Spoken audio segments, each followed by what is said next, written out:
வழியில் இருக்கக்கூடிய கல்லையும் முள்ளையும் கையில் ரத்தம் சொரிய சொரிய எடுத்து வீசினாங்க.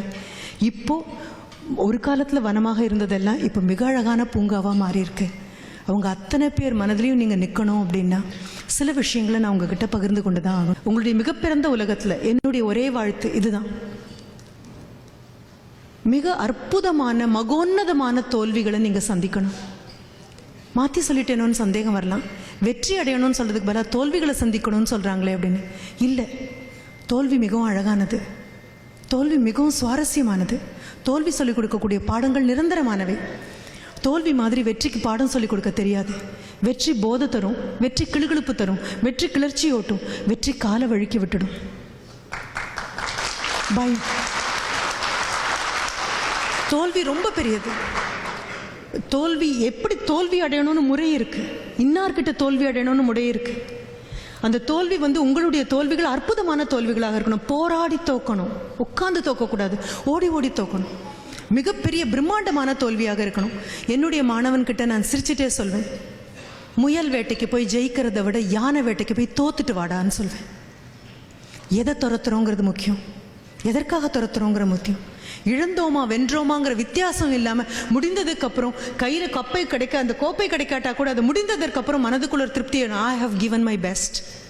யாராவது you have done your best நான் சிரிச்சுட்டே சொல்வேன், I would like to better my best. அவ்வளவுதான். இன்னைக்கு பெஸ்ட்டு, நாளைக்கு அதை பெட்டர் பண்ண முடியும். உங்களுடைய தோல்விகள் பெரிதாக இருக்கணும். உங்களுடைய ரைவல் அப்படின்னு உங்கள் கூட வரக்கூடிய நபர்கள் மிக மகோன்னதமாக இருக்கணும். அது என்னுடைய ஆசையாகவே இருக்கட்டும், என்னுடைய வாழ்த்தாகவே இருக்கட்டும். யாரை எதிர்த்து நீங்கள் போராடுறீங்களோ அவங்க பெரிய ஆளாக இருக்கணும். பல நேரங்கள் எனக்கு ராவணனை நினச்சி கூட ஒரு சந்தோஷம் உண்டு. என்ன அப்படின்னா, எவ்வளோ ஒரு மகா பெரிய தலைவனாகவும் எவ்வளோ ஒரு மாவீரனுமாக இருக்கணும்னா படைத்தவரே அவதாரம் எடுத்து அவனை கொல்றதுக்கு வரணும். எவ்வளோ பெரிய வீரமாக அது இருந்திருக்கணும். ஒரு முறை யோசிச்சு பாருங்களேன்.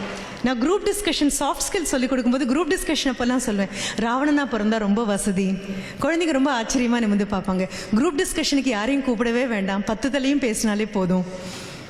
ஆனால் அந்த 10 தலை அப்படிங்கிறது எவ்வளோ பெரிய விஷயம்.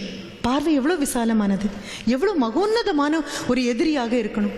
ஆக நமக்கு கிடைக்கக்கூடிய எதிரிகள் எல்லாம் நல்ல எதிரிகளாக இருக்கட்டும்.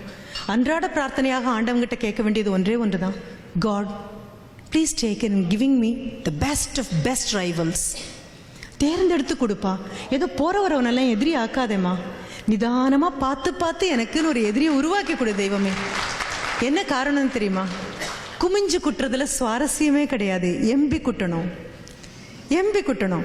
என்னை விட என் எதிரி 1/2 இன்ச் உயரமாக இருந்தால் அவனை விட 1/2 இன்ச் மேலே போகிற சௌகரியம் ரொம்ப அழகாக இருக்கும். குமிஞ்சு குட்டுறதுல என்ன சுவாரஸ்யம் இருக்கு? உங்களுடைய எதிரிகள் நல்ல எதிரிகளாக வாய்க்க கிடவுது. உங்களுக்குள்ளே இருக்கக்கூடிய நல்ல எண்ணங்கள் எல்லாம் கொண்டு வரக்கூடிய ஒரு எதிரியாக வாய்க்க கிடவுது.